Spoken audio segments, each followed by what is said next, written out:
Zorlup, uşak bağa otağız. Uşağın baldanısı bağa otağız. Biz gerek olsa oturtupçu. Oşol gelgen jaranlar, misалы migranттар, биздин мигранттар Россияда жүрүп атат. Күн-түнү той, көздөр кызарып. Ошолорду неге биз ошол жакта келебиз деп албайбыз? Кытайлар биздин өлкөдө башка өлкөнүн жарандары ээн эркин жүрөт. Ошолорго бир чара көрсүн, ушул өкмөтчү. Анан жеп ичип жата бербей, элдин көйгөй маселесин ойлосун. Чечсин ушулар маселелердичи. Рахмат. Сизде дагы суроо. Миграционный службага айтайын деп атам сизге. Сиз эмне сизге айтып атабыз, эмне сиз телете албайсыз аны. Аны силер кагаз түрүндө тияка берип атасыңар. Мен көрүп атам заседаниянын баарын. Алар болсо чечип атат. Биягын бияка чечип атат, тияка чечип атат. Силер эмне кылып атасыңар? Силер баары эрештикке кыла албайсыңар. Биз тилегенибиз могу ак үйдөн депутаттан келбейби могу жерге, укпайбы ушу көйгөндөрдү? Сиз эмне кылып чечип бересиз бизге? Сиз бизди угасыз кетесиз. Бизди таркатып бересиз. Биз мындай митингге тешкил раз келгенбиз биз. Эмне жолу катышканбыз биз? Мен ошо урматтуу жаштар, мен мындай кылайын да, кагаз ручкасы бар ушул жерде жүргөн жаштар барбы? Канаке, кагаз ручкасы бар жаштар деп атам. Мен сизди айткан жокмун. Бул жерде эжекелердин данныйларын жазалы. Сиздерди списокко кошолуу эже, комиссияга кошулуңуз эже, мына байке эжекелер кошулуңуздар. Чогуу кылалы. Урматтуу мекендештер, урматтуу кыз элим. Шайлоо учурунда каждый айлыбызга чейин, огородубузга чейин келип, ушундай немелерге келишкен. Мына турабы? Шайлоо учурунда алдыбызга келип эле концерт коюп берген. А бул канча калк чогулуп отурат? Бири жок. Ойлонушубуз керек. Мындай сөздү жымсалатпай этеги. Казга 5. Урматтуу немелер? Сөз этегинде жымсаланып баратат. Өткөндө кирбесин деп талап коюп атканбыз. Турабы? Кытайлар вообще кирбесин болду мындан кийин деп. А бүгүн купон берилип атат, рұқсат берилип атат, мындай болуп атат дейт. Булар документти туура кылып коет, акчасын алып туура кылып коет балким. Туура документти $15 дейт. Бир Кытай киргенге. Туугандар, мына өткөндө 7-синде болгон митингде мына баарыбыз турабыз ушул жерде. Ошодо мына 7 дуанын балдарына камап коюп Свердловскийде отурат. Мына биякта туугандар турат, Первомайскийде отурат. Анын үчүн айтпайбыз. Эмне үчүн аны билмесеңер, көрсөтмөсөңөр салабыз. Азыр дагы ушул жерден камап бирден камап кетсе, анын үчүн айтпайбыз. Мына ушул жерде баардыгы отурат, туугандар турат. Анда мындай, азыр эгер ушул камаганы түшүнбөсө, анда ошол жака барып алганда, барыңыздар анда.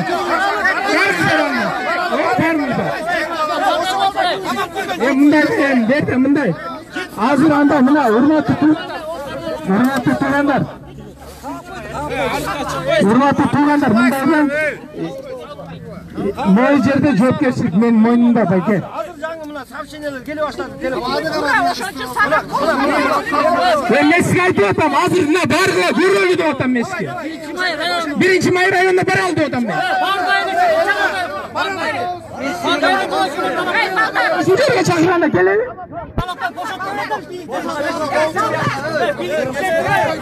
Sen meskilesen bana. Анда мына бул жакта айтышып атат. Урматтуу бийлик өкүлдөрү.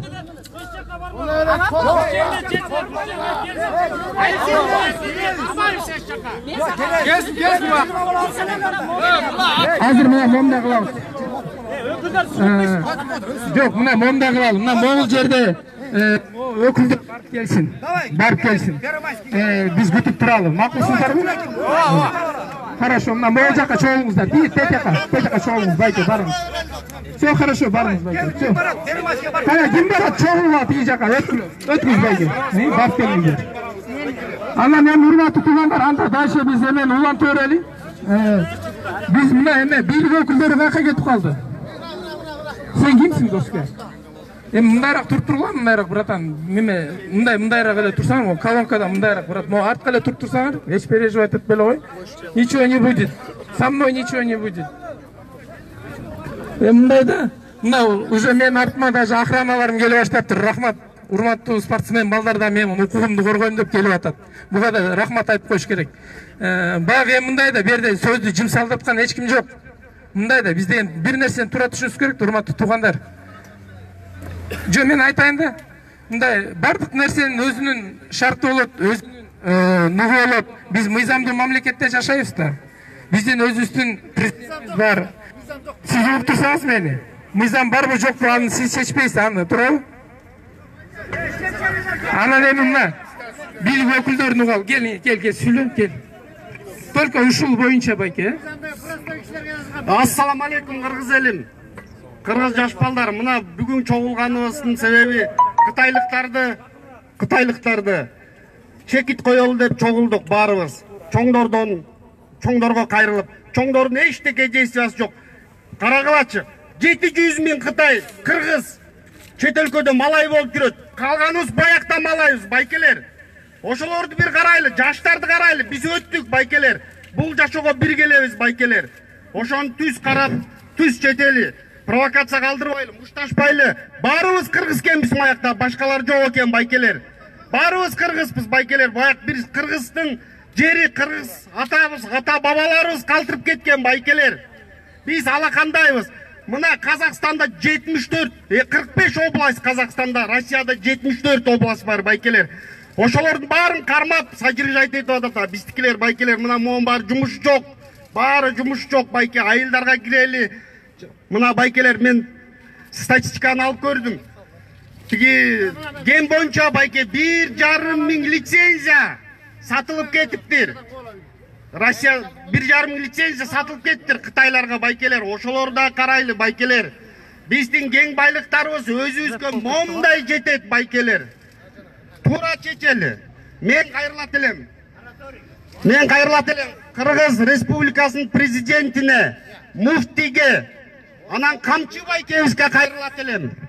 Чечсин да, браттар, чечсин да, күчө чечет да, байкелер. Ассаламу алейкум, урматтуу кыргыз элим. Кечиресиздер, бул жерде эмоция калтырып, аркы-терки сөздөр айтылып келип жатат. Бул жерде башынан список тизме түзүлгөн эмес, сүйлөөчүлөр боюнча. Кыскача мени угуп коюңуздар. Мен аты жөнүм Адилет Али. Мен дагы жарандык активистмин. Мен бул бүгүнкү митингге эмне максатта келдим? Байыртадан кыргыз элинде Манастан баштап, эпосторундан баштап илгертен кыргыз элинде Кытайга каршы идеологиялык ишеним болгон. Кытай деген бул душман болгон. Качанга чейин Кытай бизге дос болуш керек эле. Кытайды менен жанында жүрсөң, айбал таңды алып жүр деп айткан. Калыгул ата айткан. Кылычың ташка чабылар, Кытайлар каптап жабылар. Кылтагын илер мойнуңа, кыл тыйып кетип койнуңа. Кытайдан аман болгула депчи. Тогатер жери мына дипломатиялык кое туруңуз байке. Дипломатиялык абалды курчутуп албайлык. Кытай менен мамиленин бузуп албайлык. Эмоцияга барып, элчиликке барып кыйкырсаң дагы, чегарага барып Кытай менен урушсаң дагы, бул маселе эл аралык нормалардын алкагында чечиле турган иш. Ошон үчүн эмоцияга алдырбайлы, бийлик өкүлдөрүнө кайрылбайлы. Жакында мына Тышкы иштер министрлигинин өкүлү баш болуп, өкүлдөр барып келди. Ооба, бизде аларга каршы иммунитет болуш керек. Ооба, биз кыргыз элибизди коргошубуз керек. Ооба, биз кендерибизди сактабалышыбыз керек. Ооба, биз могу притондорду ачып аткан, сойкуканаларды ачып аткан Кытайга каршы бийлик баш болуп күрөшүбүз керек. Бирок эки жүздүү болбошубуз керек. Бийлик өзү ошого кайдыгер карабаш керек. Эгер бийлик ага кайдыгер карап жатса, биздин күрөшкөнүбүз бейпайда болот. Ошондуктан регламент деп жатат, сөздү кыскартайын. Биз могут айтылган талаптарды жалпы жонунан колдойм, бирок радикалдашып кетпесек. Бизде идеология Кытайга каршы иммунитет болуш керек. Мисалы үчүн Кытайда кыргыздарды кантип, кыргыздар кантип тарбиялайт. Кытайды жанынан өтсөң, сол жагына алып, анын колунан алма болсо да жебе деп балдарын тарбиялайт экен. Бул жөнүндө мага Кытайдан келген кыргыз жигити айтып берди. Ал жерде кыргыздар бекем. Бирок бул жака келгенде биздин кыргыздардын арасында Кытайлар каптап баратканы жалган эмес. Притон ачып жатканы жалган эмес. Могу жибек жолунан Манастан баштап Правда көчөсү чейин басыңар каптап кеткени жалган эмес. Ошондуктан мен бийлик өкүлдөрүнө кайрылам. Кытайга каршы эмансып мондай кайдыгер карабаган жигиттердин үнүн угуп, ошого карата саясат жүргүзсө, ошондой мыйзамдуу жолдор менен бөгөсө, эгер андай кылбаса, бул толкуган эл толкуй берет, жазга чейин балким барып көтөрүлүшкө айланып кетет. Ошондуктан басылыш керек. Эмоцияга алдырбаш керек, эмоцияга алдырбаш керек. Рахмат. Салам алейкум, урматтуу эл журт. Мен миграция кызматынын төрагасынын орун басарымын. Мол сиздер азыр көтөрүп аткан жайдай, бул маселени биз 1 жыл мурун ойлоно баштаганбыз. Биз атайын жумушчу топ түзүп, жайдан баштап биз жаңы мыйзам долбоорун иштеп чыктык. Азыр мыйзам долбоору өкмөттө кароосунда турат. Анан жогорку кеңештен макулдашып туруп, буюрса январдын аягы, февраль чыгып калат деп биз ойлоп атабыз. Эң негизги максат ал жерде чет элдик жарандардын санын кыскартуу. Ар бир иштеп аткан мекемеде максимум дегенде ошол жерде 20% чет элдик жаран болуп иштегенге укуктуу болот. Андан тышкары мына жанатан бери айтылып атат. Азыркы учурда уруксат кагазы чет элдиктерге 2000 сом турат. Ал туура. Биз ал маселени да көтөрдүк. Азыр 2000 сом турат. Азыр жаңы мыйзам боюнча 30 000 болот. Биз ошол мыйзамдын долбоорун киргиздик. Январдын аягы, февралга чейин чыгып калат деп биз ишенип атабыз. Бул бүт. Жок, биз ал маселени жайында эле көтөрүп, жайында эле киргизгенбиз ал мыйзамдын долбоорун. Инвестор Кытайдан болсун, рабочий Кыргызстандан болсун. Биз ошого тартып келатат. Инвесторлор чет элдик жарандар болсо, 80% ошол жерде иштеген жарандар биздин кыргыздар болсун деп. Азыркы күндө мына чет элдик компаниялар менен 52 000 кыргыздын жарандар, мына бизге окшогон эле биздин жарандар ошол компаниялар иштеп жүрөт. Анын баарын жаап салсак, алардын баары каяка барат? Налогдор каяктан чыгат? Буларды биз жакшы эл аралык укуктун негизинде жакшы карап чыгышыбыз керек. Биз ошол международный практиканы карап, анан жана айтып кеткен комиссия боюнча, эгерде кайсыл жерде мыйзамсыз негизде жүргөн кытайлар бар деген информация бар болсо, ошол жумушчу топко биз кошулабыз. Бул биздин эң көйгөйлүү маселелердин бири. Биз аны чечебиз. Ошол жумушчу топтун негизинде биз чыгып, любой айткан жериңерге барып ошол жерлердин баарын карап чыгабыз. Кармап, айдап, мыйзам түрүндө алар кетет. Рахмат. Уктуңуздар, ушул жерден бийлик өкүлдөрүнүн сөзүн журналисттер да угуп турсаңыз, журналисттер да уктуу, баары уктуу. Мына комиссия түзөбүз деди. Уктуңуздарбы? Азыр эми уктуңуздар, комиссияга кошулуңуздар. Суроо боюнча келиңиз бул жака. Кел. Assalomu alaykum. Суроом сизге эле да. Азыркы күндө биздин мамлекетте кытайлардын көбү баратканы жалган эмес да. 10 000бү, 60 000бү, 100 000бү бар, Кытай бар. Жок эмес. Эми миграционный тартип боюнча ар бир кылган жаран жаза кодекси боюнча кылмыш кылса, ал кайсы мамлекеттин жараны болушунан карабайт, ошо мамлекетте жазасын көрөт да. Биздин жарандар Россияда, Казакстанда бир кылмыш жаза кодекси боюнча бир кодексти буза турган болсо, кылмыш кодекси боюнча ошол жерде жооп берет. Кытайларда мына жерде, мына жакында болуп өткөн окуя тилекке каршы. Бир Кытай заводдо иштеп аткан Кытай биздин баланы союп салды, мындайча айтканда, пычак менен. 15 бала чыкты аркасына. Активист 15 бала чыкты. Кара Балтада. Ошо 15 бала чыкты, активист болуп, ошо баланы жоопкерчилигин белгиле деп мамлекеттен сурады. 15 баланы камап койдуңар. Ошо бычак менен союп салган Кытайды биздин мамлекет жактан эч кандай жазага тартылган жок. Бул кандай болот? Биздин жарандар Москвада законду бузса, специальный задержаниялар бар. Аларды турмада кармап. Аларга да чара көрбөйсүңөрбү? Кытайлар союп кетти. Assalomu alaykum. Kırgızlar, Kırgız elim. Biz yapta varımız ile çoğulduk. Kırgız üçün. Kırgız el üçün, Kırgız yer üçün. Men düşündüm sizlerde. İntiydi. Sizler aytıp basın. Предпринимательler geliyor açar. Gelsin, iştesin. Бирок бар иштеген элдер кыргыз болсун. Алар вообще жумушчун Кытайга жөнөкө Кытайга вообще келбесин алар. Ошого керек. Аманболбайт. Мына жанагы айтылган маселе боюнча сиз туура маселени көтөрүп атасыз. Азыр мына мыйзам күчүнө кирди, жаңы мыйзам. Бул Кыргызстанда жүрүп чет элдик бир мыйзамды бузса, түрмөгө отуруп чыкса, чыккандан кийин атсыз келгенсип сразу депортация болот. Ал бул жерде калбайт. Жана сиз айткан маселе боюнча эми мен ички иштер министрлиги эмесмин да. Давайте ошол маселени жана биздин комиссияга биринчилерден коюп туруп, ошону талдап чыгалы. Ошону териштирип элге жообун айткыла. Байке. Урмат туугандар, мына азыр камалды деп аткан байкелердин бирөөсү чыгып келип турасыз. Сөзүн угалы, тынч Ассаламу алейкум кыргыз элим.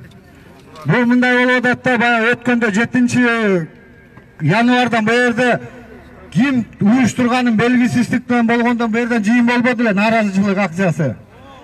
Берден 7 дубан ынтымагы, 7 дубан кыргызы көпчүлүктүн кайрылуусу менен ушуну алып барганга көп региондордон чалып берден 7 дубандан балдар бар эле. Берден эми Кытай маселесин барып азыр Кытайды басала калганда, жетигинткенде, минткенде провокацияга алдырбайлы деп, берде кыргыз элинин башына негизи күбөгөй түшүп турат азыр. Бардык жагынан алганда, каягынан алба, бардык жагынан эл кыйналып атабыз. Ошонун баарын айталы, чечели, кеңешип кесели дегенбиз. Бул бийликти эл шайлады, элдин үнүн уюп койсун.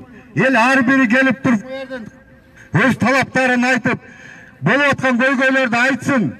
Эч кандай провокация болбосун, эртең барып дүкөндү талкалай калып. Кеге бул кылып алып. Камалга алыш боюнча айтпайсызбы? Камал азыр айтты. Микрофондун. Кнопканы басып койдуң бир.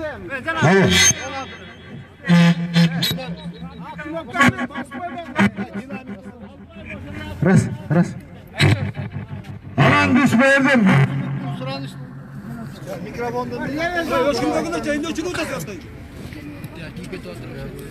Канча саат сизде камады? Ошол боюнча да айтыңыз. Канча саатта чыгады сизде? Качан камады? Азыр айтам, жигиттер азыр. Ана мындай болуп атат. Ошону биз кайрылууда кылганбыз.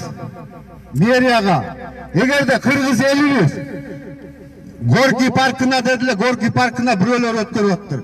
Бу жерден элдин каалоосу менен кыргыз эли биз ушул жерге жыйылып бир арыз муунубузду көйгөйлөрдү айта алабызбы деген ниет менен бу жерден элдин баарын каалоосу менен ушул жерге деп эметкенбиз.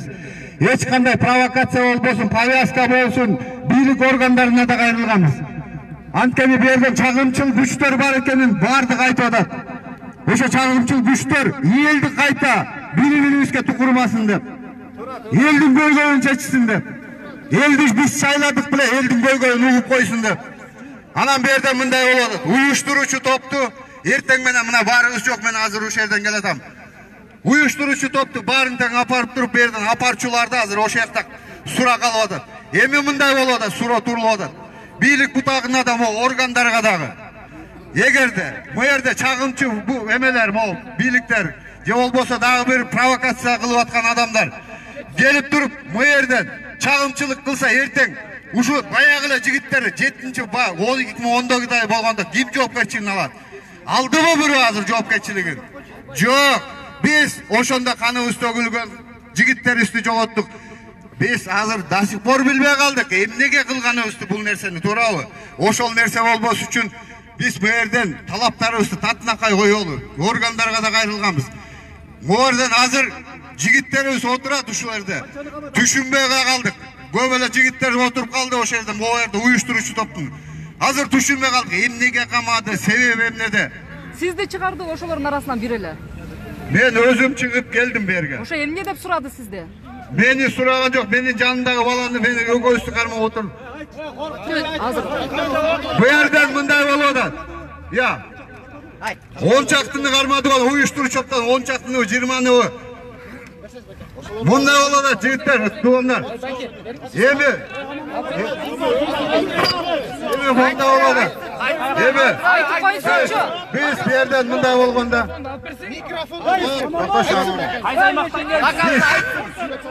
кыргыз элим, биз шайлаган Сооронбай Шариповичке кайрылууларыбызды мына 7 дубандан болуп аткан көйгөйлөрдү айта алабызбы?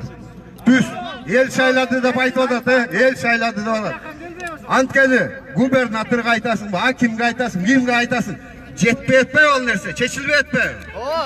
Азыр мэрден элдин көйгөйүн, элдин өз сөзүнөн угуп туруп, ошо өзү келбесе дагы ошо депутаты келе, башкалары келе. Жеткирсин да, мына оерде 100 метр турат мэрден. Ошону мирный митинг кылалы десе, ар бири өзүнүн проблемасы менен турат. Ошону айтайын десе, эми ушу кыргыз элине бир жер жок экенди айта ала турган. Эмне болгон бул эми болуп атат? Сиз кайсы региондон? Урматтуу туугандар, 20-декабрда билесиңер Кытайдын посольствосуна барып талаптарды койгонбуз. Биз ошону дагы эң негизги WhatsApp'та уюштуруучулардын бирөөсү мен ошолорду көтөрүп чыкканбыз. А жерде биздин штраф даш эмелерди кылган эмес, биз гана эки гана чоң талап койгонбуз. Бизге гражданствону 10 жылга мораторий токтоткула. Бербегиле 10 жылга. 10 жылдан кийин хоть Кытай келеби, кайсы улут келеби, 10 жылдын ичинде гражданство берилсин, паспорт, кыргыз паспорту деп. Ошондо 20 жылдын ичинде бир башка мамлекеттин гражданы 20 жылдын ичинде гражданство алсын деп талаптар койгонбуз. Ошого бир ай сурак кылып Кытай же тияк маяк деп сүйлөп атабыз азырчы. Эми туура эмес сүйлөсөм кечирип койгула. Бизди дагы ошондо 17-де чогулганбыз биз. Балдар чогулуп кеңешелиде божо чогулганда бизди дагы алып барып камаган. Бизди да алып барып камаган эмес, бирок барып түшүнүк кат жазып бергенбиз. Сизди алып атабыз деп биз да түшүнүк кат жазып бергенбиз. Бул жерде өзүнүн кызыкчылыгын ойлогон биздин эле политиктер, биздин эле саясатчылар өзүнүн кызыкчылыгын ойлогондор бар. Азыр араңарда деле жүрөт ошолордун кишилери. Ачыгын айтайын. Туугандар эч кандай провокацияга алдырбагыла. Эч жакка барбагыла. Жөн гана бул жерде айтып атабыз, туура айтып атабыз, президент чыксын, президент келсин. Эми президентти биз шайлабасак дагы биздин тууганыбыз шайлагандыр. Ар бир адамдын голосун сыйгайлы. Президентке жетиш үчүн биринчи биз талаптарыбызды кагазга жазалы. Кагазга жазалы туугандар. Президенттин аппаратына берели. Президент ошол лидерлер чакырсын, келип тегерек иштолго. Бизде пикет эле барып, жагын талкалай берген болбойт. Пикет кылып алмашуу деген бул өзүбүздүн эле башыбызга түшкөн түйшүк. 2 жолу өткөздүк, туурабы? 2 жолу минуска кирдик. Кереги жок, бул жерде тегерек ушта. Менин оюм болгон. Бүт Кыргызстандын 7 областынан айылга чейин балдарды шайлап, жеткизип, ошол жерден кол топтойлу деген, подпись топтойлу. Подпись топтоп парламентке киргизели. 10 жылга мораторийга жарылагыла деп киргизели деп ошо ой менен чыкканбыз. Пикетке чыгып, Кытайларды чыгарыш үчүн туугандар, ар бирибиз бири-бирибизге жардам беришибиз керек. Бир Кытайды көрдүңбү? Туура эмес иш кылып атабы? Сен аны эч качан сабаба, эч нерсе кылба. Жөн гана машинең менен отуруступ, жакынкы роодо калып барып текшер. Эси туура эмес болсо чыгарат. Андан башка жол жок, ачыгын айтайын. Бул жерде бийлик өкүлдөрү, чоңдор отурган жерде эч нерсени билбейт. Гражданство берип аткан, паспорт устоп отурган кишилер ошолор чечет. Акчаны алып туруп, законду тууралап берип коюп атат. Акчаны алып туруп, законду тууралап ошолор берип коюп атат, паспорт устодо. Теке эле Кытай эмес, өзбек туугандарды, тажиктер, казактар дагы. Мисалы өзбектер, тажиктер Россиядан депорт болуп келсе, алардын ою мындай экен. Мен азыр Кыргызстанга барам, 20 000 сом акча беремин. 2 күндө паспорт алып, кайра Россияга кирип кетем деген ою бар экен. Ким Россияда болду эле? Билесиңер, туурабы? Вот ошо бийлик ошого мораторий токтотсо, анан бүгүн мына 31 декабрда уже токтолду миграция служба. Сен мен жана силер барыбыз бирөөнүн бөт чет мамлекет бирөө паспортун көрдүк, туурабы? Мен гражданство алып паспортун көргөзчү.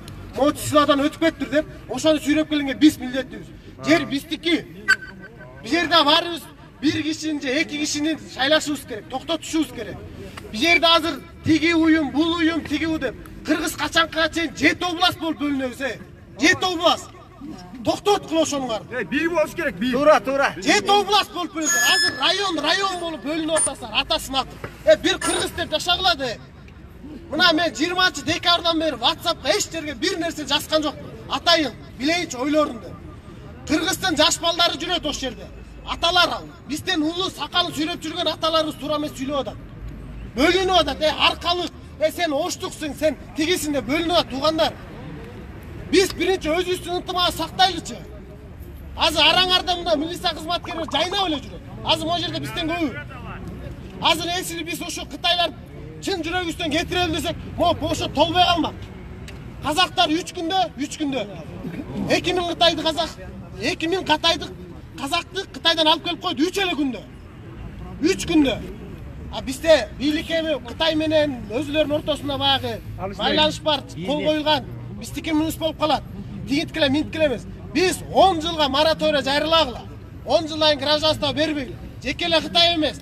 Азыр индиялыктар толуп баратат. Түрк жайнап кеткен. Анан эң негизги ой бу жерде. Бишкектин ичинде жол салды, туурабы? Жол салды. Ошо жерде бир кыргыз иштеген жок. Бир кыргыз иштеген жок. Биз мисалы улуу муундар бир нерсени үйрөнгөн Советтер Союзунда. Biz neni үйрөнүп, бизден кийинкилерге нени беребиз биз, үйрөтөбүз. Ошолордун ордуна биздикилер ош десе болобу? Болот. Вот негизги проблема. Өзүбүздө миллиондон ашык мигрант жүрөт.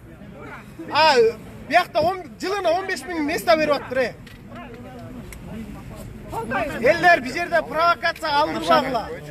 Эчтеке кылбагыла. Жөн гана келгиле кагазга түшүрөлү. Ар бир адамга түшүндүрүү иштерин жүргүзөлү. Биригели, кол койдуралып. Parlamentке киргизели. Парламент бир айдын ичинде карабаса, андан кийин кана деп сураш керек. 20-декабрда бир айдын ичинде жооп бербей. Сен өзүңдү тааныштырып кой. Ким? Доске. Досум, сен өзүңдү тааныштырып кой, аты жөнүңдү. Ким? Каты эле фамилия, имя. Менин атым Арналиев Эрбол Самсаевич. Мен өзүм Нарындын улуну болом. Кыргыздын улуну болом. Мен негизи WhatsApp'тардын талаптарды коюп, элди чогултуп башталардын башынан ошо байкелер баштаган, ошолор менен башына биз баштаганбыз ошонучу. Биздин оюбуз деле баягы жаман нерсе эмес болчу. Биз только ынтымак жолу менен гана чыгаралы деген. Ким билет, могу жерде айта аласыңарбы? Кайсы жерде Кытай баягы не закон иштеп жүрөт, ким айта алат? Мен айта алам. Айта турабыздар, мына бу жерде мына мен айта алам. Азыр бу жерде укук коргоо органдары жүрөт, миграция службалары ошолорго жазып кылат. О жерде кетпегиле, бириңе телефон алып. Bir günde 2 kişiye düşündürüşlerin aytkıla, yürgüsküle. Bu bir günde 2 günde çağrı 3 işemez, kılı 3 işemez. Buna vakit gerek. Hiç kaçan başka sayatçıların yoluna düşmegülü. Bir yerde jön gana koyçu mene traktörün işi. Gereği yok bizge birlikte adam. 20 dekabrdan joğu gana. 20 dekabrda bizden talaplarda bir özge çalıp da bir özge da içime. Joğu aytkıla. En neyse bilinmiyor.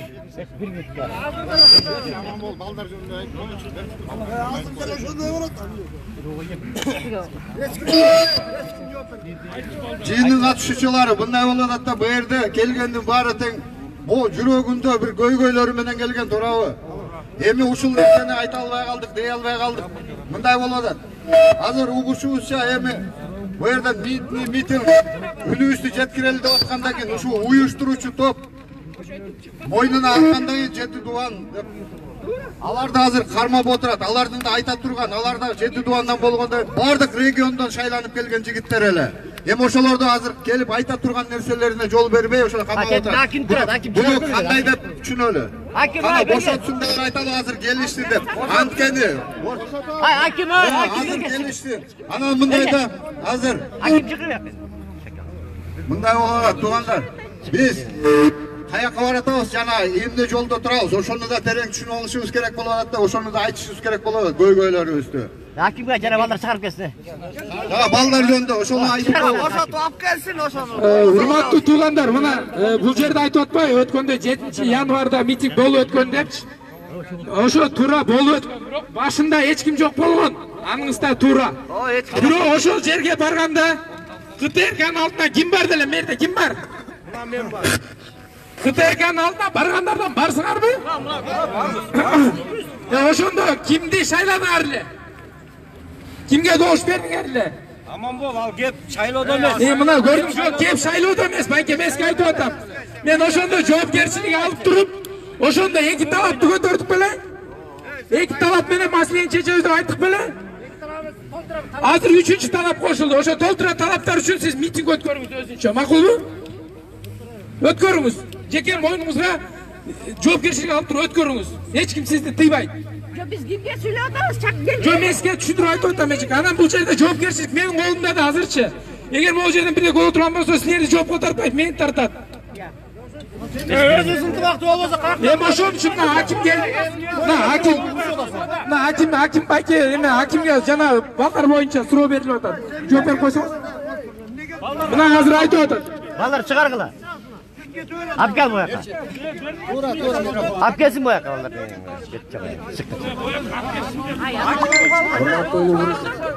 Урматтуу улугубуз элин урпактары. Бизде Кыргызда деген жат өлгүчө ат өл деген бар. Силер турасыңар. Ошон үчүн сени аман бол, коркпойлу бол. Мен бир нерсени айткым келет. Өзүнүн элинен кооптонгон бийликти кандай деп түшүнсө болот. Ошол маселени көтөрүп аткан балдарды эмне үчүн камап атат булар? Биз азыр деген могу жерден ошо балдар деген бияктан эмеден чыкпай, биз бияктан кетпешибиз керек. Алып келсин бая. Кытайларды алып келип атсың анда. Мекендештер. Мындайда бизде маселе көп. Бирок бул маселени силер мени угуп койсоңор, мен кыскача айтайын, ошо төгүнүү эмнеде? Төгүнүү. Ошо төгүнүүнүн баары эл бийликти көзөмөлдөгөндөн. Биз буларды 5 жылга шайлап беребиз дагы, ошо ойдон кийин 5 жылга чейин көрбөйбүз. Ошон үчүн эл. Мындай бир гана жол бар. Курултай системасы деген бар. Бирок курултай десе жана жыйындар айтпагыла. Курултай деген бул ушул жерде турган эр азаматтар жерлерден делегат болуп шайланып келип, бийликтен жылына бир жолу отчет алыш керек. Ошондо бийлик элге жооп бериш керек. Жооп бербесе ошол замат бийлик кетиш керек. Болгон маселе ушул. Ушул маселени биз 10 жылдан бери көтөрүп келатабыз. Жогорку кеңеште жатат. Бирок муну кабыл алуудан коркуп атат булар. Урматтуу мекендештер. Акыбал мындай. Мына бүгүн 4-чү митинг өтүп атат. Ондун алдында болгон, анан 7-синде 20-сынча, анан бүгүн болуп атат. Биз азыр мына бийлик өкүлдөрүн жиберди деп атат. Биз буга канаттандырбайбыз. Бизге керек болсо мына жерде президенттин аппаратынан чыгып берсин. Ошолорду калабыз биз деген. Булар деген эч нерсеге жооп бербейт. Ошону туура өзгөртсек бололу. Бир маселе. Кытай маселеси өтө кооптуу маселе. Мына айтып атат, бул жерде миграция служба деген. Биз 40 чөйрө менен барып рейд өткөрдүк деп. Аны мен рейд деп үсүктүм. Кытайларга деген бир күн мурун айтып койшон булар. Бизге түшкөн маалыматтар болсо ошол эле жуунанын ичинде толтура кытайлар бар. Мыйзам иштеп аткан. Мекендештер. Биз бир нерсени унутпагыла, биз улуу кыргыз элинин урпактарыбыз, биз кыргыздарбыз.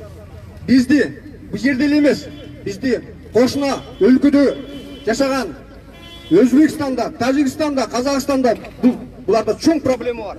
Булар азыр деген бизди карап турат. Кыргыздар эмне кылат деп. Алар бизди деген керек болсо Facebook, интернеттен колдоп атат. Туура кылып атасыңар деп.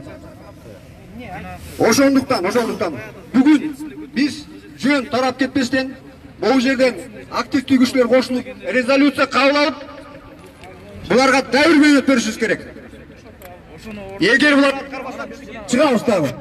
Биз бул маселе чечилбейин. Биз чыга беребиз. Биздин артыбызга бул бийлик сасык саясатчыларды байлабасын.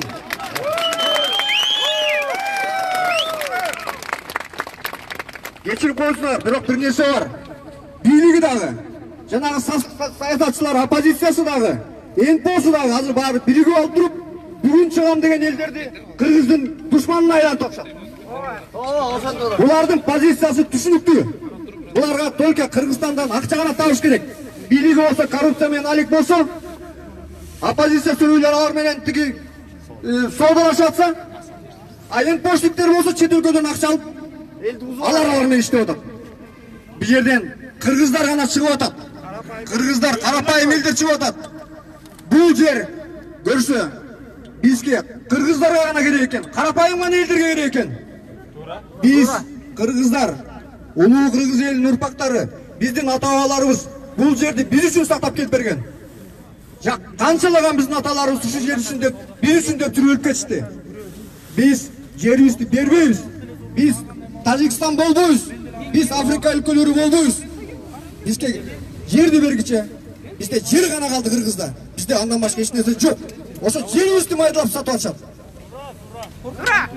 Жана 49-да сатат болушун иштегилчи, 49 жылга, 49. Токтосун ошо. Трансформация берүүнү, жана 500 иш кара берчи. Бул жерден сунуштар айтылып атат, ооба, жана чет өлкөлүктөргө жер берүүнү токтотуш керек. Жанагы чет өлкөлүк өзгөчө ошо Кытай жарандары биз бул жерден көбүртүп жабыртып атышат. Булар Кытай бийлигине каршы чыгып атышат деп. Биз Кытай бийлигине эмес, Кытайдын мыйзамсыз жүргөн адамдарына, биздин ошо мыйзамсыз жүргөн Кытайдын жарандарына документ жасап берген биздин уурлар жөнүндө айтып атабыз. Туура. Кытай деген бизге акча бердик деп кол кагылбасын. Кытай дүйнө жүзүнө бүт берип атат. Биз акчаны кутулабыз. Ал бекер бербейт бул акчаны. Ошол учурда биздин канчалаган гендерибизди талкалап атат булар. Экологияны талкалап атат. Бийлик. Эгер элдик бийлик болсо, конструктивдүү болуп, элди түшүнүш керек, элди колдош керек. Мен президент Сооронбай Жээнбековго кайрылат элем. Президент мырза,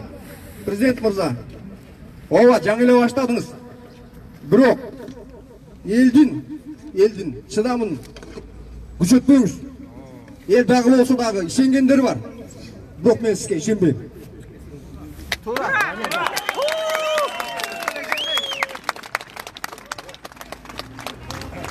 Саламатсызбы кыргыз элим?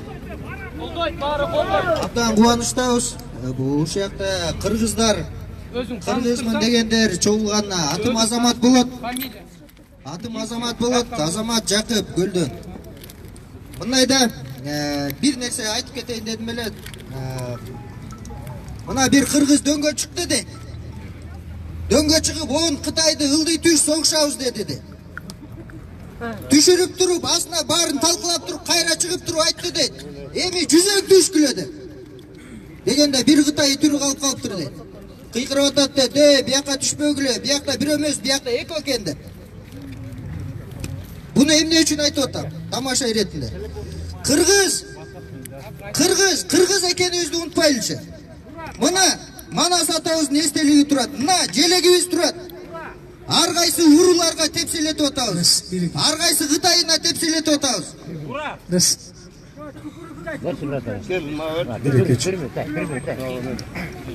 Менин атым Бийсей. 30 жыл болду саясатта жүргөнүмө. Мына азыр десяткалар. Алыңар карап туруп иш кылсаңар. Мына Бакиевде ушундай болгон. Менттердин акчасын көбөйтүп, эртең менен чалдым, десятка. Сени ким окуткан? Мугалим менен пенсияны көбөйтүш керек болчу. Мына настоящий президент болду. Мына айтып коеюн. Бул президентке койгондо, мен де депутатка койгондо 10 күн, 2 ай 15 күн дегенде мен арзымды жазып турам эткем. Сооронбай кандай болуп келди? Сооронбай 31-чи мемеде арзын жазыш керек болчу. Бул жазган жок. 21-чи августта берди. Законду же, андай эмес.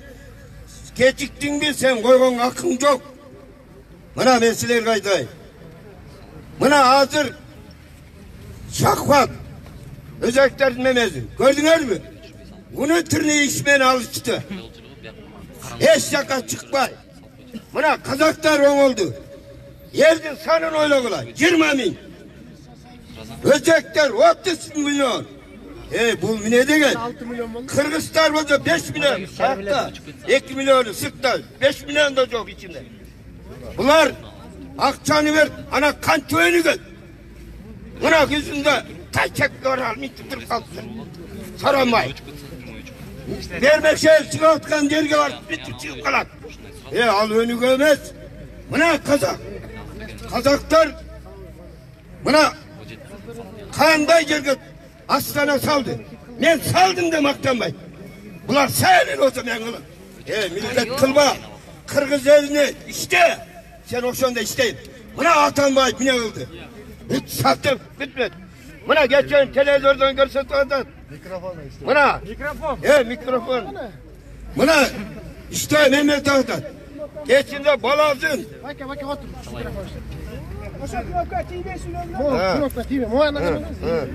Buna bular hiç vakta buna kelimeye kılıp koydu. Çünkü bu başında buna key Akay balazı kızım etken de elleri çıktı. Bak ki iki balazı çıktı. Bundan elleri çıktı. Bir teyini yok. Bunlar da bir teyini yok. Özün aktarlarımaya gelip şu an. Anam. Buna hazır bu balazın kızını kardeşimle gittim. Pazar bu. İğnesi. Buna ki balazı da gittim. Anday bolbaydı da. Biz evine gel. Buna sibet diye kımbattan kayır orduna koyduk.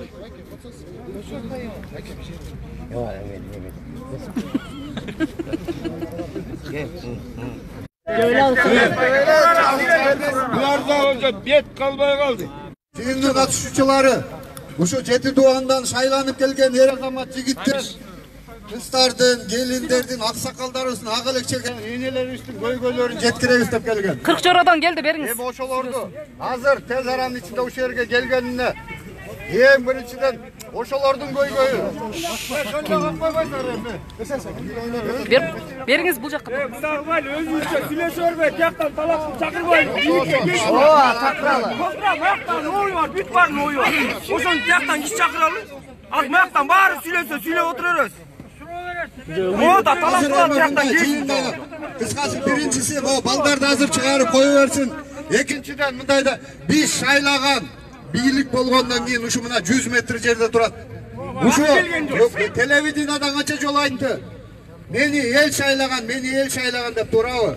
Biz şaylagan şaylooda da kerekmiz mi? Eğer de deputatga işenbesek, gubernatoruna işenbesek, hakimine işenbesek, kimisine işenez, kaysi birligine. Emi prezidentke işenip, uşerge gelip, göy-göyüz aydıp koyol dep, emet batsak, özü çıkalbasa, gelsin de deputatlar. Eğer de bunday deputatlar, elini kıyanat kılıp atkan, elini çıkalmagan deputatlar olsa gerek mi Kırgız eline? Gerek yok bu. Buna ki oşo talaptan ol. Ağuy koyuyuna bir ölsün gelsin de bu yerde goy-goydu uğup geçsin de. Baldardı çıkarsın bu yerden, etkeni regionlardan atayın jüyorgan baldar. Oşolardı goy-goyunu aytsın. Kırkçora söylesin. Salamat mı? Kalay kal.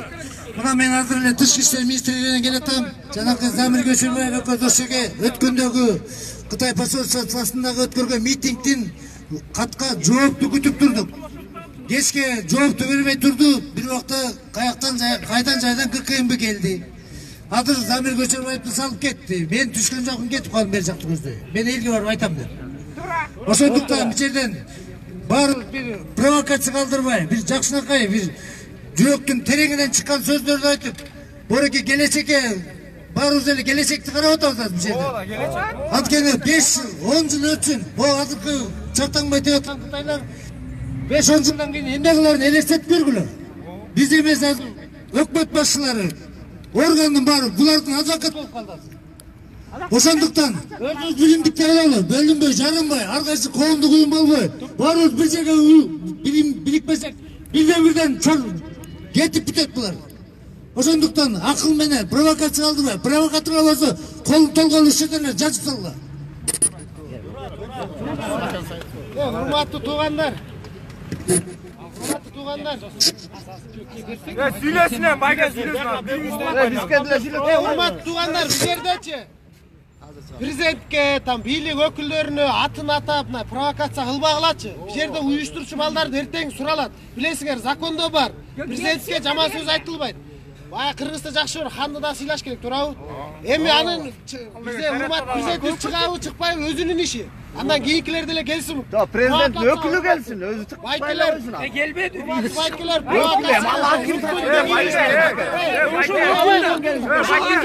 Hakim деген birbirine ayrılıyor.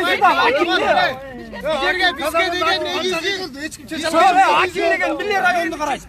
Депутаттар бул Кыргызстанга жооп берсин да бул. Биякталар укпайт. Депутат келме, биз депутат. Кытайдан башка көп. Түгүл көзөн 5 жарым сом. Боштук аягы.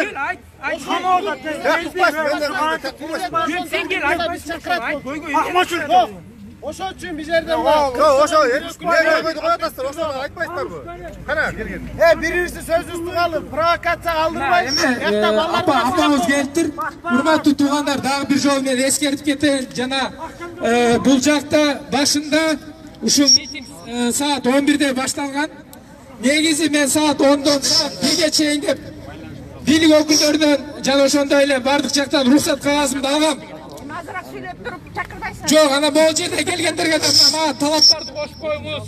Бул талапты кошуңуз, ал талапты кошуңуз деп келип атат. Ошол талаптарды да айтып коеюн. Жанагы паспорт Кыргызстандын паспортунда улут деген нерсени алып койгон билесиздер, Ошол эң туура маселе. Ошону кайрадан кайтарып алып келсин деген талапты кошуңуз деп атат. Макулсуздарбы? Бул 4-чү талап болду да. Азыркы жаңы алган мыйзамдар боюнча жана ошондой эле жолдо жүрүп